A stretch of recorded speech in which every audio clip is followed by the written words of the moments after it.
understand. Freedom has many difficulties, but we have never had to put a wall up to keep our people in.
Welcome to the Leo Zagami show with Leo and Christy. Today on Thursday, it's an unusual day, I know, but yesterday was my birthday, so I took the Wednesday off. We will be back on Wednesday next week. That's one of your favorite days. In the middle of the week, we have an extra show thanks to our sponsor, who is Daniel Estes. Thank you, Estes. And now we start talking about a topic that's going to be very controversial, because today we had a meeting for the rearmament of Europe at the European Union with Zelensky, a completely different welcome from the White House. When he arrived there in Brussels, they said, "Here, you're always welcome." Oh, so why is this EU the Fourth Reich? Why did I give this definition? Because I talk about it like this, as you know, in volume 7 of my Confessions. But also, I would like to explain the connections between the European Union and the Order of the Jesuits, the Company of Jesus, the Society of Jesus. So welcome everybody here to the Leo Zagami show. Of course, if you want to help us, you can do it also with the purchase of our books. And in particular, for today's topic, I will suggest volume 9, as well as volume 7. But also, we had a birthday yesterday, my 55th birthday. And Christy said, "You are the best thing you ever found on the internet." You found me, actually. And you can find all about it in another book, which is Confessions of an Yeah, I read about it. volume 1. So if somebody's curious about it, but let me tell you, of course, the situation is very tense worldwide, especially since that clown of Emmanuel Macron came up with his clown show, saying that he wants to create this nuclear umbrella on top of Europe. We know that France is, of course, a nuclear power, very modest one. They don't have that much, but they are a nuclear power, independent, completely independent from the United States, while Great Britain, they have the nukes, but of course, they depend. They are, let's say, co-directed with the United States. So that would make it impossible for them to detach completely from the United States for their defense. Let's see how it all unfolded today in Brussels. In the meantime, please share this video with your friends, with your family, on your social network of choice. And we will also hear what has been going on with Vladimir Putin, who has reacted, mentioning Napoleon. I've been talking about Napoleon and Hitler, and actually even Lavrov, the foreign minister, mentioned both Napoleon and Hitler. Who is the new Napoleon? Well, it seems to be this clown of Emmanuel Macron, who, well, look what he said. Prochaine, nous réunirons à Paris les chefs d'état-major des pays qui souhaitent prendre leurs responsabilités à cet égard. C'est ainsi un plan pour une paix solide, durable, vérifiable, que nous avons préparé avec les Ukrainiens et plusieurs autres partenaires européens, et que j'ai été défendre aux États-Unis il y a 15 jours et à travers l'Europe. Et je veux croire que les États-Unis resteront à nos côtés. Mais il nous faut être prêts si tel n'était pas le cas. Notre dissuasion nucléaire nous protège. Elle est complète, souveraine, française de bout en bout. Elle a, depuis 1964, de manière explicite, toujours joué un rôle dans la préservation de la paix et de la sécurité en Europe. Mais répondant à l'appel historique du futur chancelier allemand, j'ai décidé d'ouvrir le débat stratégique sur la protection par notre dissuasion de nos alliés du continent européen. Quoi qu'il arrive, la décision a toujours été et restera entre les mains du président de la République. Mais compte tenu de l'évolution des menaces, de cette accélération que je viens de décrire, nous aurons à faire de nouveaux choix budgétaires et des investissements supplémentaires qui sont désormais devenus indispensables. J'ai demandé au gouvernement d'y travailler le plus vite possible. Ce seront de nouveaux investissements qui exigent de mobiliser des financements privés, mais aussi des financements publics, sans que les impôts ne soient augmentés. Nous avons, dès le premier jour, décidé de soutenir l'Ukraine et de sanctionner la Russie. Et nous avons bien fait, car c'est non seulement le peuple ukrainien qui lutte avec courage pour sa liberté, mais c'est aussi notre sécurité qui est menacée. En effet, si un pays peut envahir impunément son voisin en Europe, alors personne ne peut plus être sûr de rien, et c'est la loi du plus fort qui s'applique, et la paix ne peut plus être garantie sur notre continent même. La Russie du président Poutine viole nos frontières pour assassiner des opposants, manipule les élections en Roumanie, en Moldavie. Elle organise des attaques numériques contre nos hôpitaux pour en bloquer le fonctionnement. La Russie tente de manipuler nos opinions avec des mensonges diffusés sur les réseaux sociaux. Et au fond, elle teste nos limites. Elle le fait dans les airs, en mer, dans l'espace et derrière nos écrans.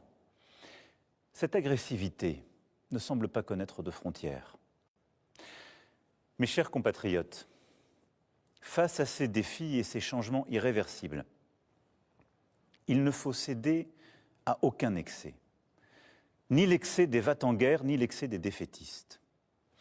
La France ne suivra qu'un cap, celui de la volonté pour la paix et la liberté, fidèle en cela à son histoire et à ses principes. This was Emmanuel Macron, a guy who allegedly is married with a man called Brigitte, who, by the way, raped him when he was only 14, and she was teaching in a Jesuit college. And it's about the Jesuits that I want to start talking here, because a lot has been going on with Zelensky arriving today at this EU summit, after Macron, of course, has already laid the foundations for his so-called nuclear deterrence, which pushed, by the way, Lavrov to react in the following way. Now, we're talking here about a situation in which the Jesuits are definitely ruling.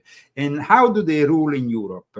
Well, first of all, Himmler used the Jesuits as the model for the SS, since he found they had the core elements of absolute obedience and the cult of organization.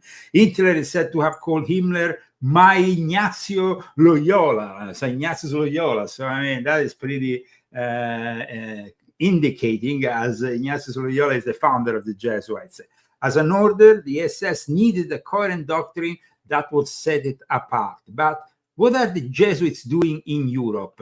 Well, the Jesuits do a lot in Europe, and I'm going to show you exactly how they operate in the European Union before we move further. I want to show you a little bit at the time how their office has been at the center of the politics in Brussels for a long time. And that's why they welcome, of course, Zelensky in a completely different way. This is the Jesuits for the European common good. Christy, would you like to read this part? Okay. Since its beginnings, the Society of Jesus has been a European project. Today, 8 Jesuits from 6 European countries work in Brussels, committed to building Europe. At a time when Europe is in deep crisis, the challenge is considerable. In Paris, in 1534, Ignatius of Loyola consciously gathered in his group of friends members from different European countries. This group was the mother cell of the Jesuit order, European in its origins, but soon universal in its missionary dynamic. Therefore, it is not surprising that there have been Jesuits accompanying the European unification project since its inception. One of the pioneers was Father Jean du Rouveau, who founded in 1949 in Strasbourg the Secrétariat catholique pour les problèmes européens. Thank you. The Catholic Secretariat for European Problems. In 1956, the Office Catholique d'information sur les problèmes européens. The Catholic Office for Information on European Problems was created. With the transfer of the European institutions to Brussels, an office was opened in that city in 1963. Since 2012, the European Jesuit Office is called GESC, European Jesuit Social Center, currently made up of a team of 3 Jesuits and 5 lay people. So we're not talking about theories here or conspiracy theories in particular. We're talking about facts. Facts that changed the life of 500 million people that live under the European dictatorship, so to speak. The Jesuit or Jesupian, the Jesuit European Social Center, formerly known as Catholic Office of Information Initiative for Europe. It's not such a known organization. You find it in a street called Rue de Comet, the Street of the Comet in Brussels. And it was founded in the 50s, in reality, in the second half of the 50s, by a group of Jesuits who were very enthusiastic about the European issues. Of course, the European Union was coming together also thanks to the push of the Bilderberg Club, as well as the CIA. And this organization continues its work, and it does it with the help of the German Bishop Conference, jawohl! So this is the Fourth Reich, guys. The program that was actually inspired by Pope Francis in more recent years is Rethinking Europe, and trains participants from all over the world for over 5 months in Brussels. We're working for European organizations, and we are talking about, of course, the work conducted by the GESC. And like I said, not many people know about all this, so I wanted to make it clear. The Jesuits are very influential guys in the European Union, so no wonder that Zelensky was received in the following way, as a hero rather than the dictator scumbag that he actually is. And this was the arrival.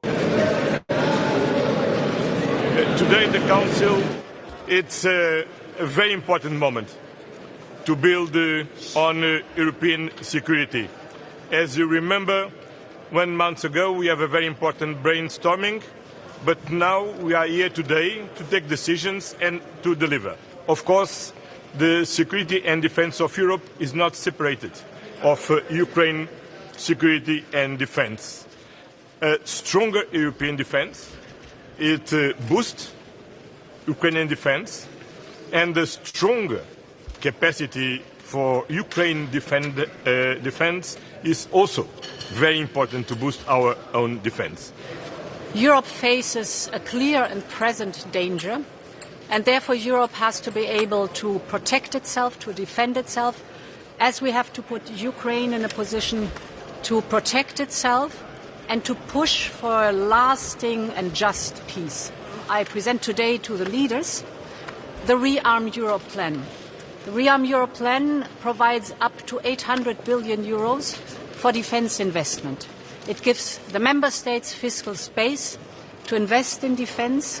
It gives the member states possibility to invest in the Ukrainian defense industry or to procure military capabilities that go right away to Ukraine. You made a strong signal to Ukrainian people, to Ukrainian warriors, to civilians, to all our families, and it's great that we are not alone. We feel it and we know it. Thank you so much for everything, and signals to increase our production, and signals to, with the new program, to increase the European security.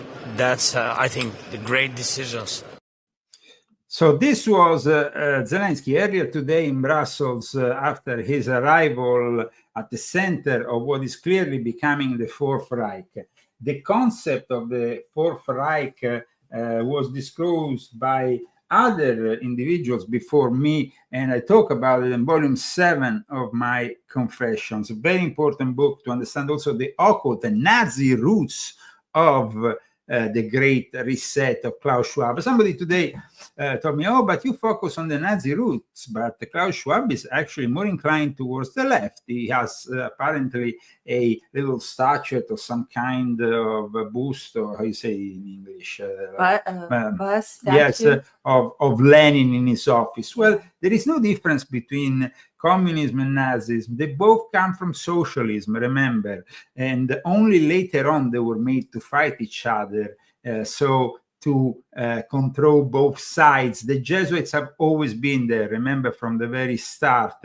That's why I wanted to show you also how the Jesuits are very much involved, and they are not only involved, but they are approved officially in their involvement, which, of course, might not be known to everybody. And that's for that reason today I wanted to literally show you how they operate from the inside, aside from, of course, discussing what is happening with Zelensky. This European Union has as an accredited organization the Jesuit European Center. This is their address and this is their phone number. And of course, we saw also their website earlier.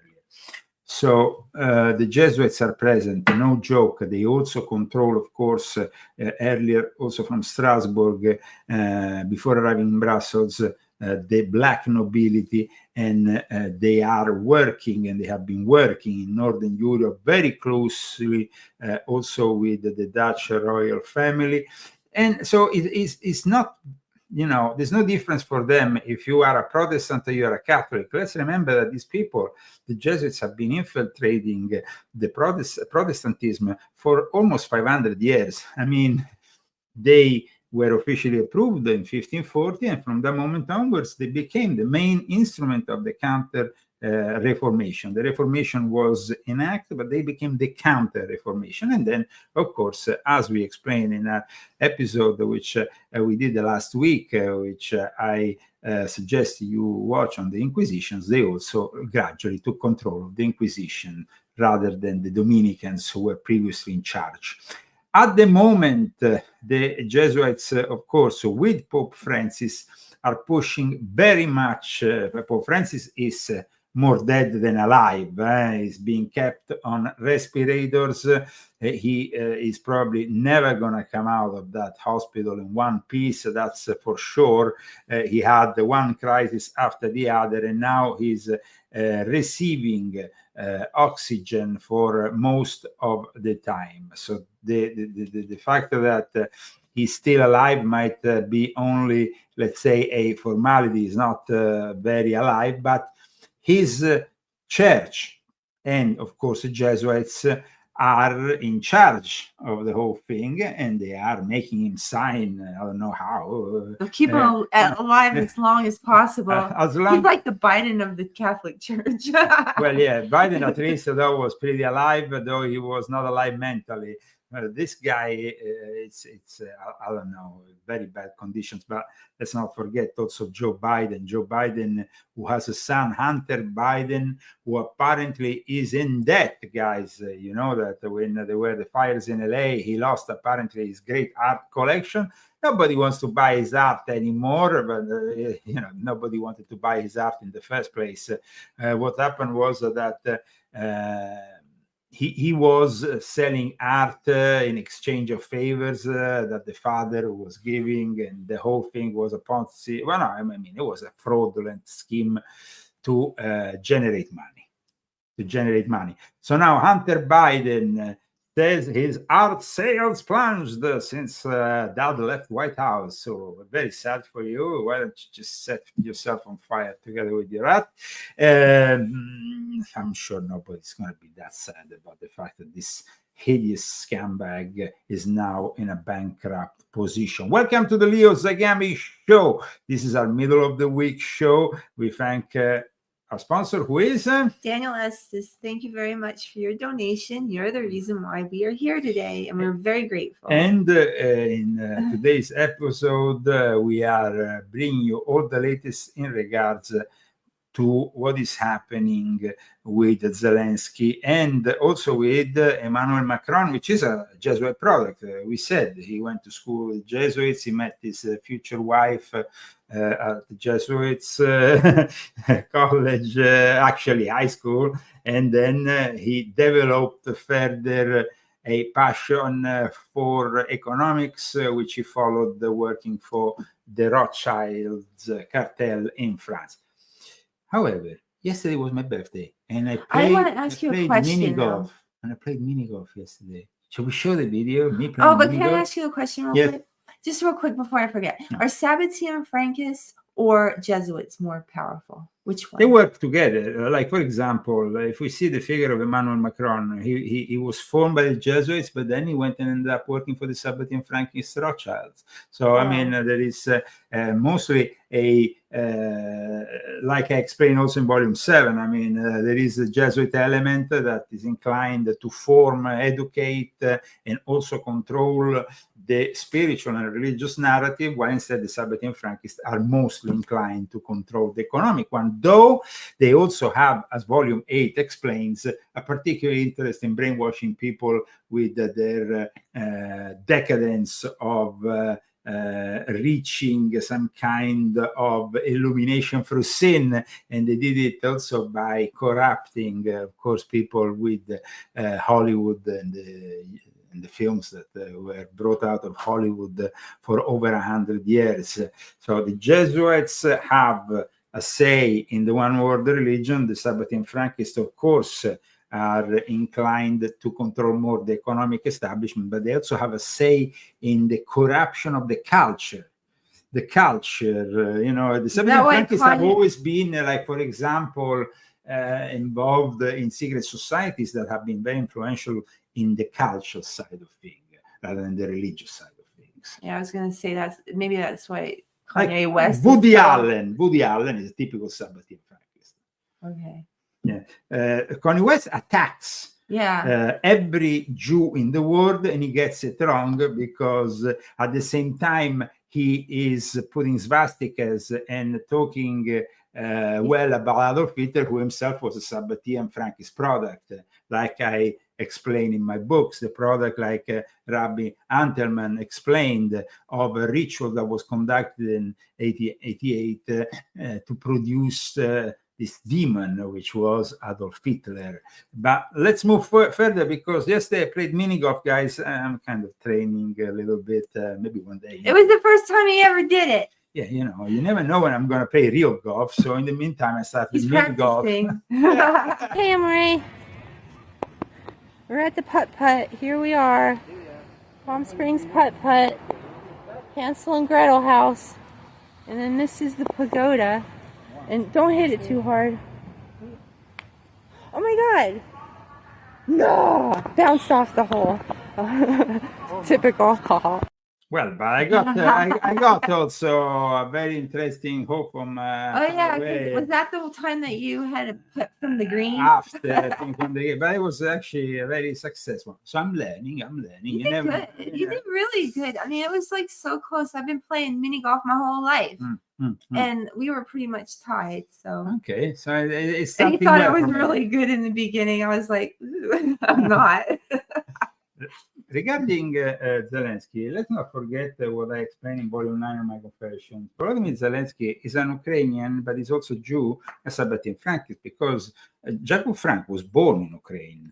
So between Ukraine and Poland, Jacob Frank developed the second phase of the Sabbathean movement, the one that included 20,000 Jews that were actually brought almost forcefully in the Catholic faith as an exchange of favors that Jacob Frank did to the Catholic Church in order to be nobilitated. Jacob Frank thought he was the reincarnation of Shabbatai Zevi.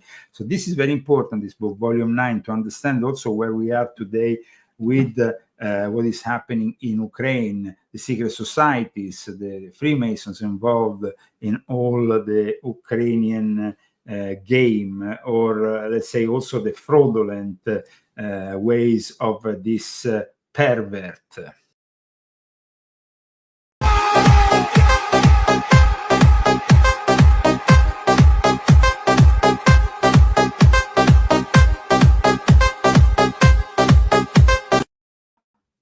Yes, we always have to remind that this guy used to be a comedian and a pervert. So, a little bit, every now and then it's better to refresh people's minds with this little clip. Of course, the Zelensky promotes the Nazi link, Stefan Bandera connected to the SS, to the Nazis, and now he is in full force with them and with this Fourth Reich, because that's what the European Union is. However, this is what Lavrov said about the nuclear aspirations of Macron, and of course also of Zelensky being the new Napoleon or Adolf Hitler. Это угроза в адрес России. Если он нас считает угрозой, собирает встречу начальников генеральных штабов европейских стран и Британии. Говорит, что необходимо использовать ядерное оружие, готовиться к использованию ядерного оружия против России. Это, конечно же, угроза. В отличие от своих предшественников, которые тоже хотели против России воевать, Наполеона, Гитлера, господин Макрон не очень изящно поступает, потому что те прямо говорили, надо завоевать Россию, надо Россию победить. Он, видимо, хочет того же самого, но почему-то говорит, что воевать с Россией надо, чтобы она не победила Францию, что Россия создает угрозы Франции и Европе. Господин Макрон периодически заявляет так горделиво, что он позвонит Путину обязательно, поговорит с ним. У него такие возможности есть. Никто, как говорится, не запрещает. Наоборот, президент постоянно подчеркивает свою открытость контактам со всеми своими коллегами.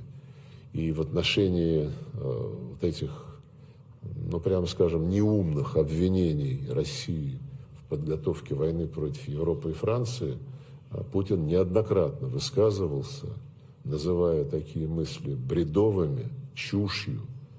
Но, наверное, для любого маломальски вменяемого человека совершенно понятно, что России это не нужно. России нужно устранить первопричины той ситуации, которую Запад создал на Украине для подавления влияния, для ведения войны против Российской Федерации. Это прежде всего расширение НАТО, и президент Трамп, его команда прекрасно понимают, что именно это было главной первопричиной. Об этом публично говорят, в то время, когда европейцы почему-то решившие, что Соединенные Штаты предали их интересы, заявляют, вернее, замалчивают все первопричины, замалчивают тему НАТО, наоборот, пытаются сколачивать внутри НАТО уже там совсем боевые силы для развертывания на территории Украины. Lavrov, a man that really means what he say, a man of great culture, a guy with two big balls, and you can hear it also in his voice. It's definitely not Zelensky, who sings and dances around like an effeminate, almost a drag queen or something. And just I see the difference here. And it's pretty obvious. You're talking about two different planets. This is the European president. I mean, come on.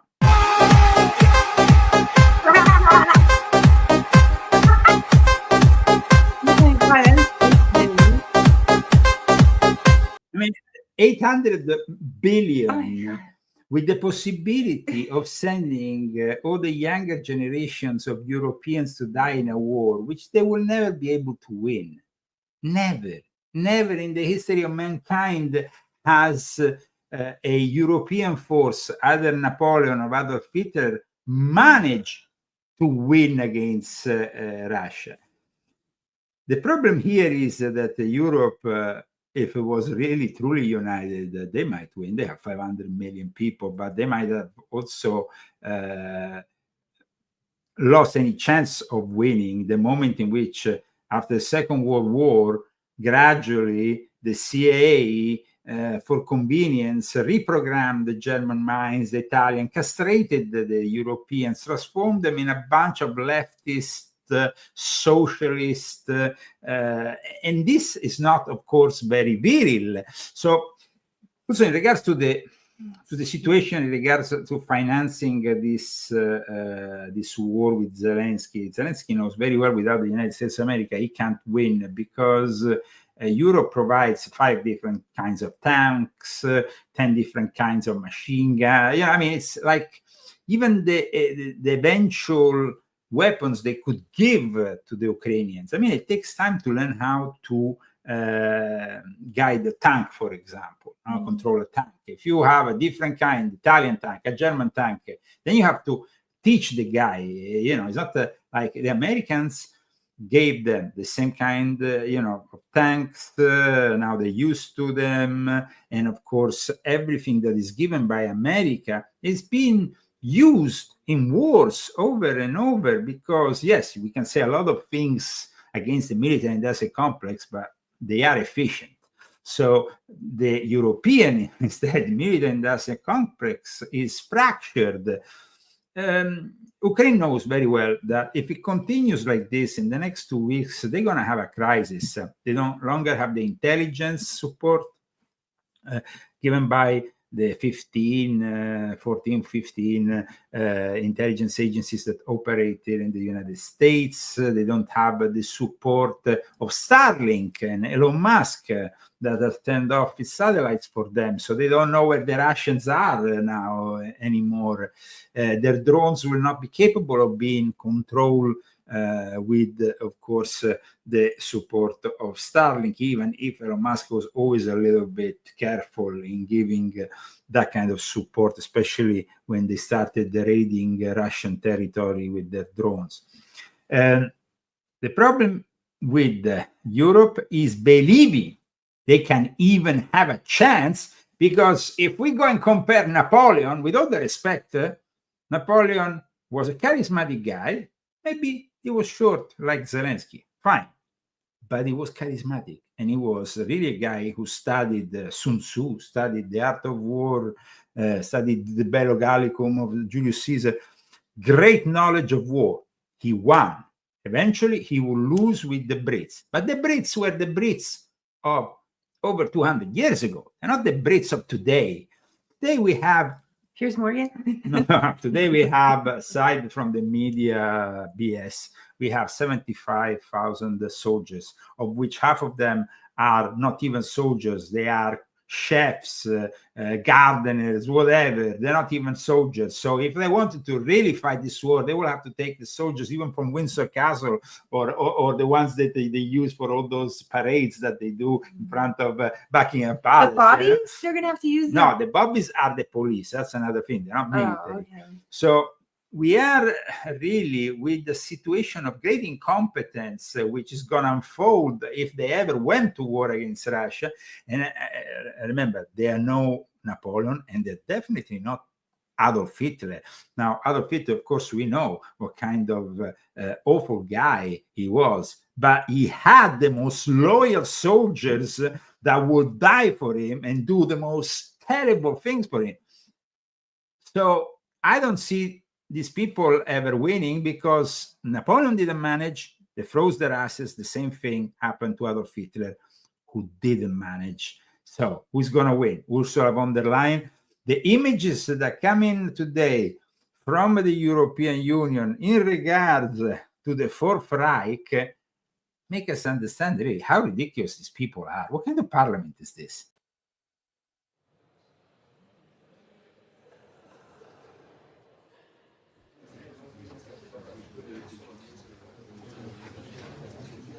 What is this? A clown parliament, a rainbow parliament, an LGBTQ parliament, all these colors and stuff?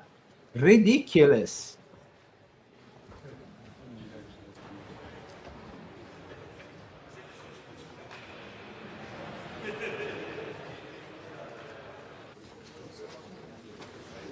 Let's not forget that the core of the Illuminati are to be found, of course, in Germany, in Austria, but also in France, because they probably wouldn't have been a fraternité, égalité, and liberté without the support of all the various secret societies and, of course, the Illuminati that eliminated the monarchy to then replace it with the empire of Napoleon, and then, of course, their presidential setup they have today. But to see these ridiculous technocrats in Europe, they cover their mouths. Is that so the camera can't see what they're saying? Yes, that's they often do that. It's pretty ridiculous to see them. I mean, then you have Scholz there, and this is the Prime Minister of Denmark. Now, let's not forget that they own Greenland at the moment as a colony.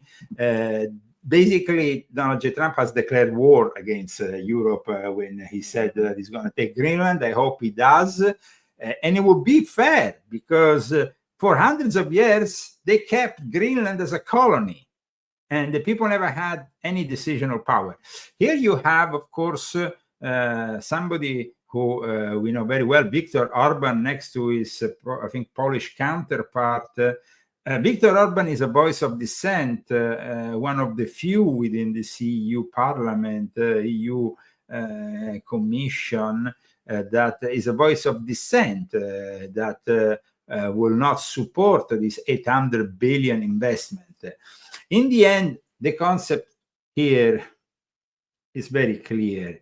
You have 500 million Europeans. Why do they ask the help of 300 million Americans, or they are afraid of 150 million Russians? Is it because they don't have the balls? Is it because the hair doesn't grow in the nutsack anymore in Europe? Oh my God. That is a reason, probably. Yes, I'm sorry to say. Yes.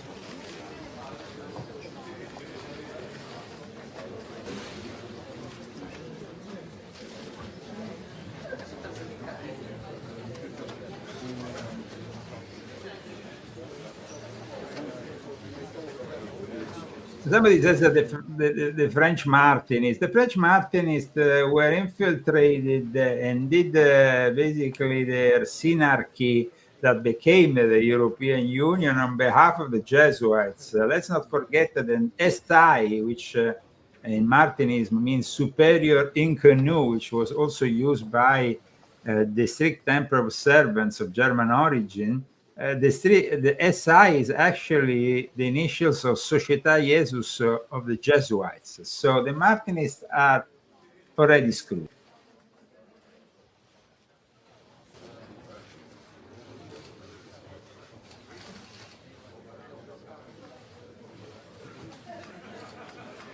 So this is the Fourth Reich that wants to wage war against Putin. At this point, let's see what Putin says about all this, because it's been a lot of saying on the news today about Russia being really angry with, of course, Macron. And we heard, of course, what Lavrov has said. But what did Putin say? Now, there is no English translation at the moment available, what Putin has said, but I have an Italian translation. I can translate it for you in English. And he was actually laughing almost about how ridiculous these European people are. I'm glad he's laughing. I mean, come on, you can take seriously a parliament. It looks like the parliament of the gay pride. I'm sorry for any homosexuals listening. No offense, but all these colors in the European Parliament. What is this? What kind of ridiculous farce is that? This is Putin. This is Putin who says basically they want to do an invasion Napoleon style. Maybe they have forgot how it ended the last time. I mean, check out the expression of Putin. Конечно, характерно для нашего народа. Характерно для нашего народа. Здесь вот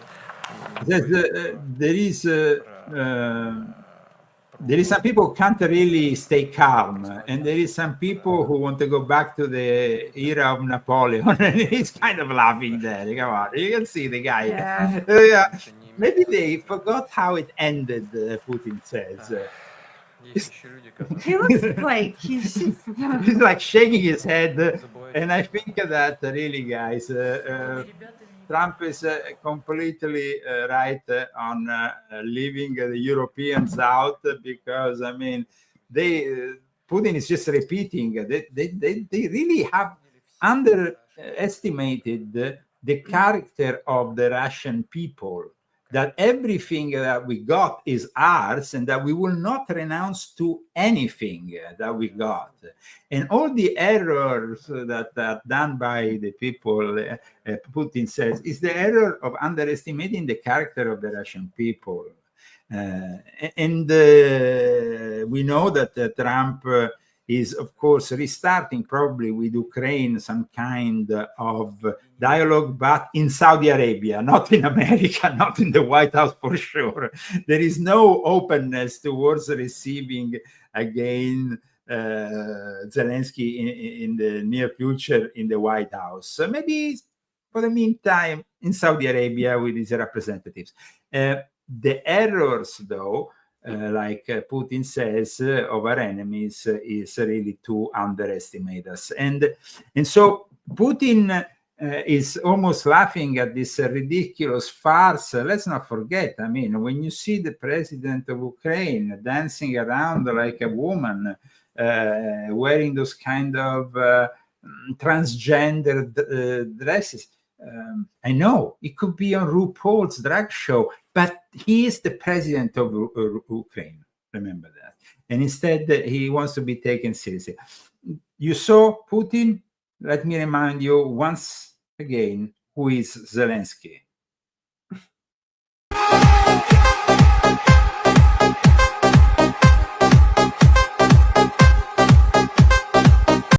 I think that the difference is kind of, and if these people in Europe think that they can actually, it's just incredible. So let's see what Zelensky really said when, yesterday he came out stating that, we started, of course, a new dialogue with America, and we are working on a new. Наскільки швидко?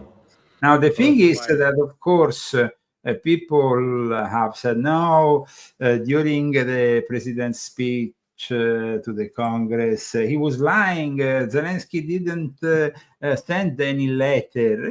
You don't need a letter. These days, guys, we don't need to write a letter and send it with with an ambassador and maybe by horse arriving to the White House. I think that is something from 2 centuries ago. Things are done with a tweet these days. So that's a tweet. So that's how it works. It's though, of course, incredible how Europe, but also the Democrats here here in the United States of America are really supporting still Ukraine. They are marching in the streets for Ukraine. Of course, it's all paid, we know, by Soros, but it gives you the impression, no, that they are serious, that they are protesting. Well, in the meantime, the native city where Zelensky was born, the city where he was born, was bombarded like was raided last night by Russian missiles who left very little untouched in his native city.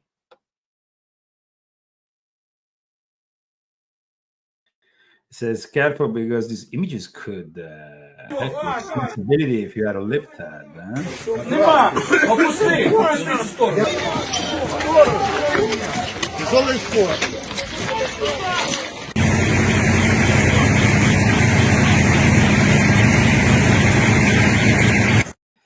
This ridiculous assertion that Trump went to a Jesuit school and he had nothing. I mean, Trump is very much a guy connected to the Protestant world.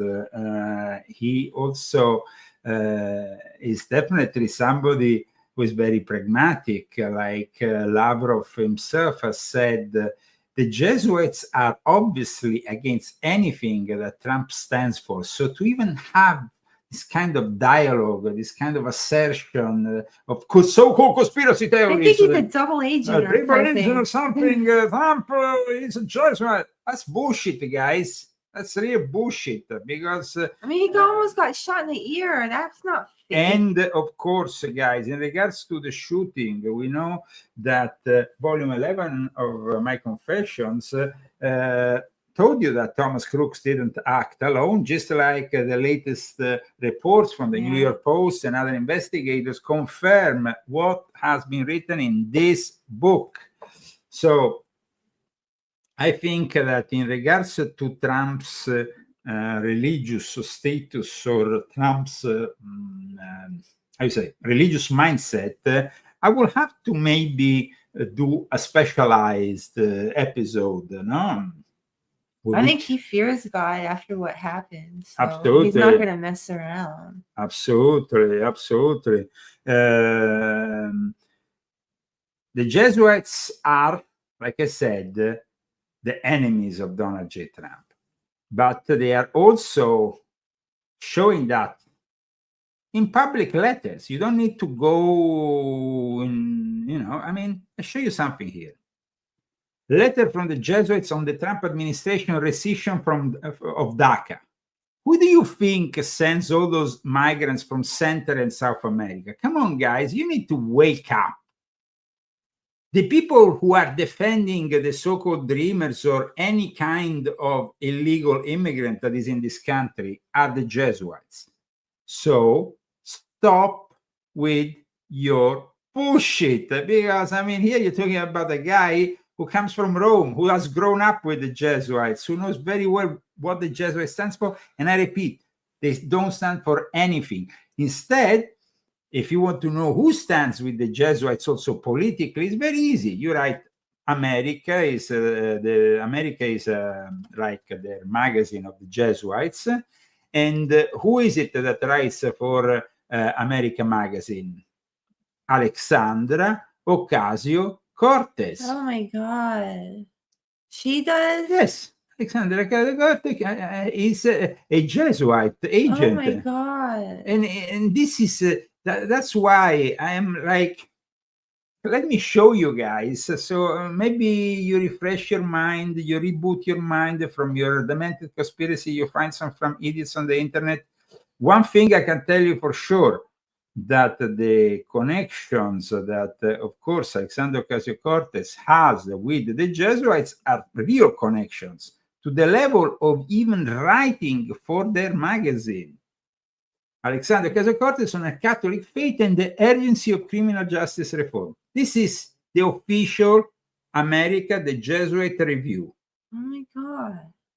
Okay, there is a reason why people like Alex Jones don't want me on their show anymore. It's because they have compromised themselves with the Jesuits. And when I actually criticized them because of that, they backed off and they actually offered me a banned video channel as, oh, well, if you want, you can talk still with the banned video channel. But of course, he's not having me anymore on the Alex Jones show, on the War Room. You don't want to go on there more. It's well, backwards. Of course. But I'm telling you guys, don't fall for their narrative, because then the number one anti-Semite instigators are the Jesuits. Yes, all the propaganda you hear in regards, of course, to the protocols of the sages of Zion is also not only of Sabbatean Frankist origin, as I explain in this book, but then the Sabbateans work hand in hand with the Jesuits, as I explain in the other books, volume 7, volume 9, so on. So it's important to understand all this. And it's important to understand who the real agents of the Jesuits are, like Alexander Ocasio-Cortez. I think that one good thing about Alexander Ocasio-Cortez, at least she didn't disrupt Trump's speech. She stayed home, and she didn't participate to the whole pink revolution of the Democrats, which backlash. Because today we had the confirmation, of course, of the act of censoring that idiot of Al Green, and I think that Al Green is a despicable individual. He says that he did it in defense of Medicaid. Listen, Trump said over and over again. He said even, "Read my lips." He doesn't want to take away Medicaid, so Al Green deserved what happened today. The yeas are 224. The nays are 198, with 2 answering present. The resolution is adopted. Without objection, a motion to reconsider is laid on the table. The House will come to order. The House will come to order. Shh. Will Representative Green present himself to the well?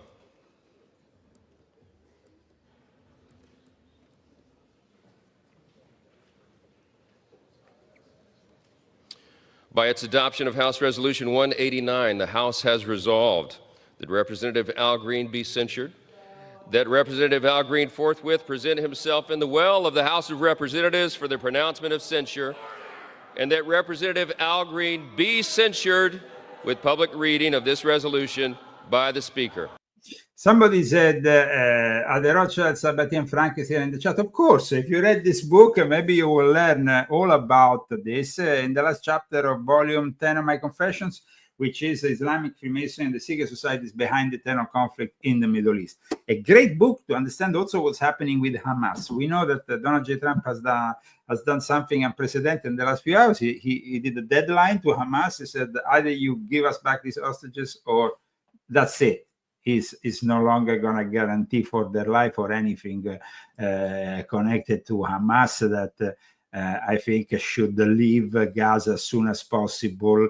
There is 2 proposals now. There is, of course, the outlandish proposal of Donald J. Trump, which I don't know how practical it is. I actually agree with what he would like to do in Gaza, because I think it would be a great Riviera, just as Lebanon used to be before the Palestinians arrived and ruined it. But there is also the new Egyptian technocrats proposal, which comes from the Cairo Lodge, which, of course, is also at the center of volume 10 of my Confessions. And this new proposal is to keep the Palestinians there and take the Hamas away and give these technocrats the full control of Gaza to rebuild it. However, like I said, I think that leaving the Palestinians there in the same kind of situation with the Muslim Brotherhood, possibly substituting Hamas when Hamas was born out of the Muslim Brotherhood, will not be like a great change and an opportunity for permanent peace in that very contested place. And it is a contested place because, let's not forget, like I explained also in volume 10 of my Confession, it was the home of Nathan of Gaza, who was like the John the Baptist of the Sabbatean Frankist Gaza. So, I mean, it was the place where when the Jews didn't accept fully as a Messiah, the rabbinical council in Jerusalem didn't accept Shabbatai Zevi, he was invited instead in Gaza. And before that, it was, of course, a Templar stronghold. Who is our sponsor, Christine? Daniel Estes. Well, I would also like to remember that, remind our friends who are following us that we will be back on Saturday thanks to the great Dr. Faro with his fantastic products. If you want to donate, remember, if you want to donate, you can do it anonymously or you can do it publicly. Or you can buy a book. Or you can buy a book. Well, you have GoFundMe. We have Cash App, the Cash App handle. You can find it at leozagami.com together with the latest articles, which I'm going to start to upgrade. I've been a little bit back with that. I've been very, very busy the last month or so. I'm working on a new book that I hope to bring out by the end of April, God permitting. And that's going to be also a very interesting, let's say, volume. It's going to be volume 12, but that's going to be something that I will be talking about further on. Now, we said that, of course, today we were focusing mainly on the arrival of Volodymyr Zelensky in, of course, in Brussels, and this is his main statement for the Fourth Reich. Alone, we feel it and we know it. Thank you so much for everything, and signals to increase our production and signals to, with the new program, to increase the European security. That's, I think, the great decisions. Rearm Europe plan provides up to 800 billion euros. Jawohl! People in Europe are struggling like never before. But von der Leyen, who is from Germany, of course, I think she can invest 800 billion euros. Maybe 500 million people in Europe should get together, should do a revolution against these technocrats. Yeah, you should. But the problem is they keep them divided, divide and conquer. As you divide them, they never... And they don't get any, they can't get the word out because they don't have any free speech over there. And that's it. That's a big problem. In fact, Andrew Tate recently talked about that. I don't really share, of course, everything Andrew Tate says, but in regards to free speech in Europe and what's happening there, definitely, and the way they persecuted him, though now he seems to be persecuted also by Ron DeSantis and his wife, who is running for governor, and they seem to be very much against Andrew Tate. Now let's continue to hear Ursula von der Leyen. Yeah, Ursula, where are you? Defense investment. Yeah. It gives the member states fiscal space to invest in defense.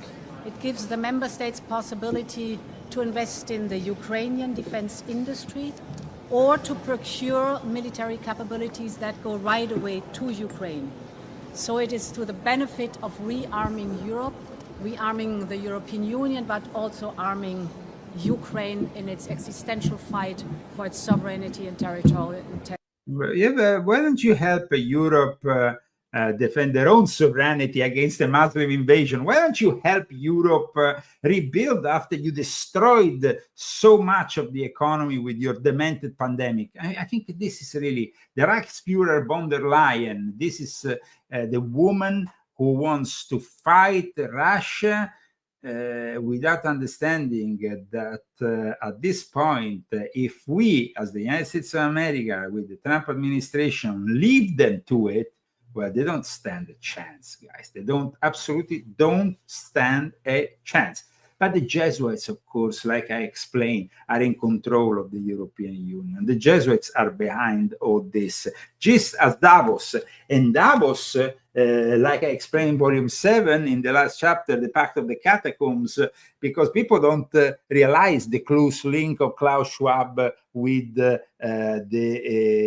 those cardinals who in December 1965 met in the catacombs in Rome to forge a new alliance that will bring the Catholic Church, this progressive increasingly progressive attitude, which was, of course, the product of the Second Vatican Council, which was itself a creation of the most progressive side of Freemasonry, continental Freemasonry, the Grand Lodge de France, the Grand Orient de France, of which Macron himself is, of course, a member.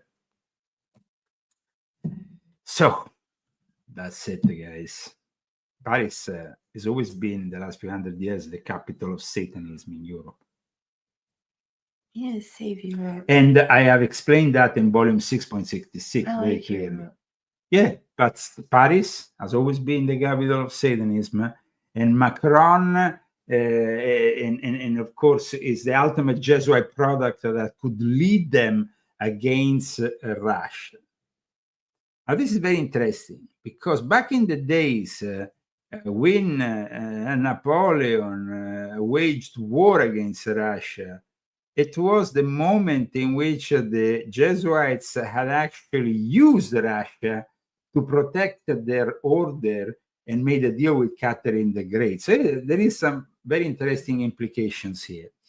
However, the Illuminati worked hand in hand with the Jesuits. They camouflaged themselves, saying they were actually waging war against the Jesuits, but in reality, von Knick said that Alan Bishop was a Jesuit stooge.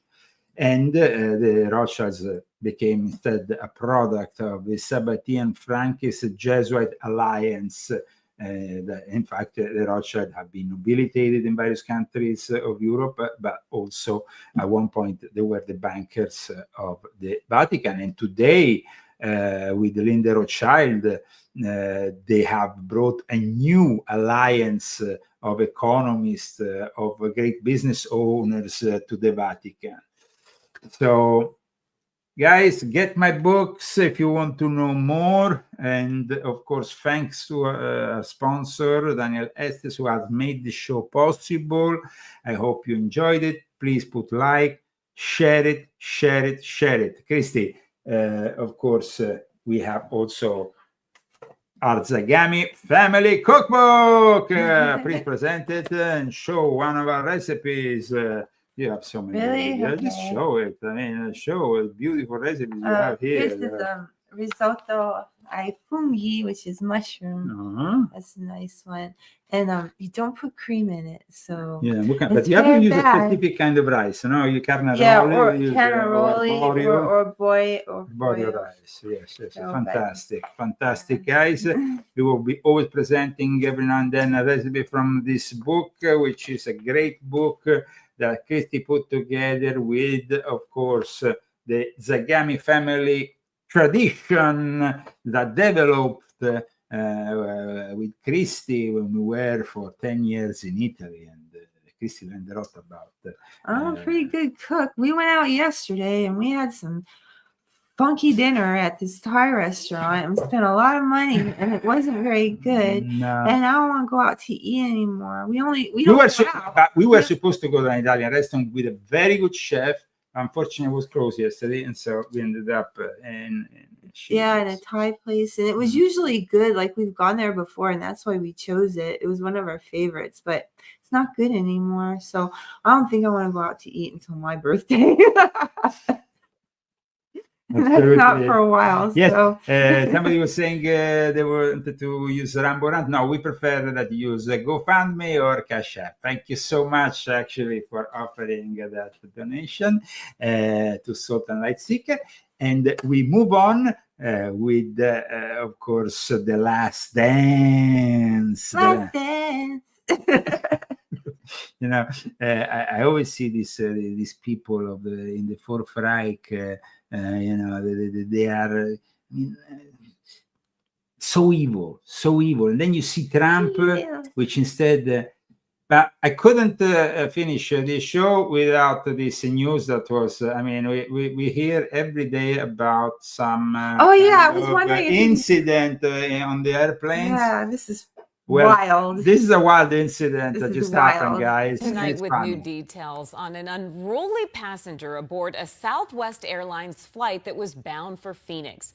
That flight didn't even make it off the ground, turning back to the gate after a woman stripped completely naked and started cursing at the flight crew. At one point, passengers say she tried to get inside the cockpit. Good evening, and thanks so much for joining us. For 12 News at 10, I'm Kariba Devan. I love the face of the guy here. Story. Thanks for joining us tonight. I'm Mark Curtis. The entire thing was caught on camera by... He must be in there since 1970, that guy, huh? With his glasses, mustache. Cool. Okay. It was, I mean, a lot of bad things happen with airplanes these days. This could have turned bad, but I think it was pretty funny. No, she scared all the people on the plane. They said that she was possessed, that she had demons, and they were frightened. Well, I think they're more possessed in Italy, where at the Carnival of Viareggio, they have this carnival where you have all this carnival, yeah, in Italy, and then you have these things that parade, how you call them, with the masks. No, with the big thing, the costume. The carro, like they put a big thing made of cartapesta or paper, these big images that parade along with the people in a sort of the carnival parade includes also these kind of elements. A particular carnival in Italy, like Thanksgiving Day parade, like that, like those kind of things. Yes. Okay. Yes. Okay. The most famous carnival in Italy is Viareggio, but this year they shocked people in a bad way because the one that won was actually the woman Pope. Secondo premio. So they won the award, and this is the woman Pope chariot that was paraded at this carnival. I think it's the most lip-tarded thing I could ever see.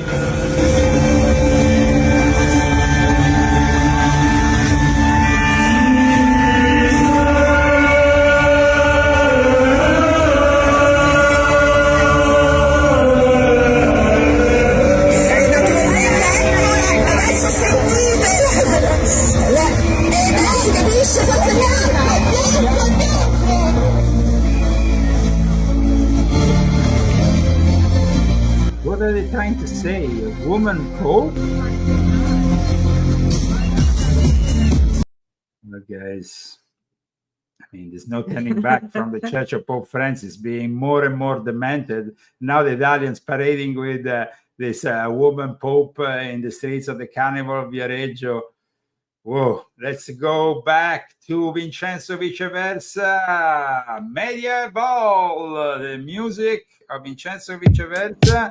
In the images of our friend Albert from Telepandemia. Wow. You want to say something before we salute our public and go into the music, Christy? You know, you don't like. Oh, I'm not going to talk during the music. I won't talk. I have nothing to say except I'll see you next week. No, actually, we'll see you on Saturday. Next week. This is Thursday. Yes. Be here on Saturday. Okay. Science, technology, social organization.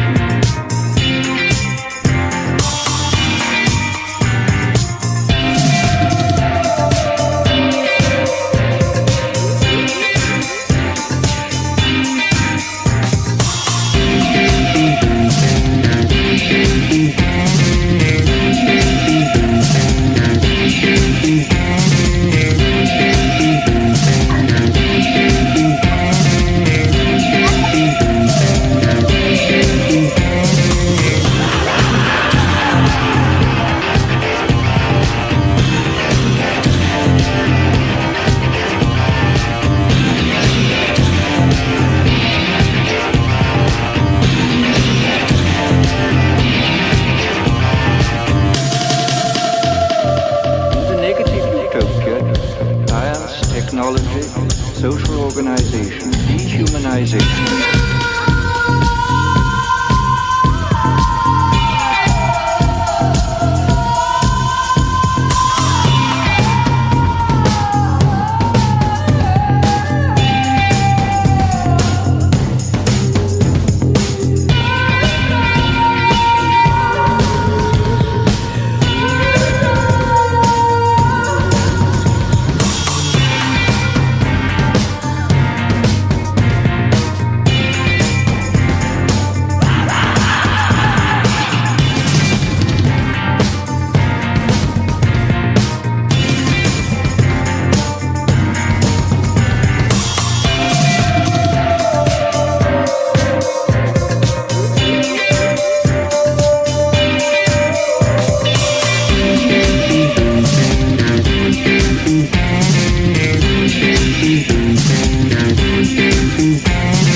social organization.